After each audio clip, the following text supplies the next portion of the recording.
either. Full effect from the English defence, but one more to go because Luai's dancing now.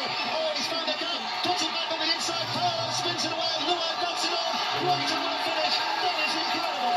That is absolutely incredible. Wow, for my people, Samoans around the world, get out of your chairs and cheer that moment because that was simply scintillating handling. They refused to let the opportunity go, and now they're back in the league. Well, that's brilliant rugby league football. By anybody's standards, by anybody's world class, that is world class. And it's Luai that causes the problems. He goes back over his left foot, back over his left foot. It's not right, he's going to score himself. He finds the ball to Junior Paulo, who does the speculate. Luai again, and Crichton finishes. What a try and what a play. I think that's up there with the try in the competition. And almost the tackle of the competition too, I think it's George Williams who gets Paulo around the legs. But what a ball. Firstly from Luai in the feet. He's really becoming more and more dangerous in this game. But look at that for an offload. That's a front row, 125 kilos, coming up with skill like an halfback. But the crowd now, there's a section of Samoa fans just beneath us, making as much noise as every single England fan.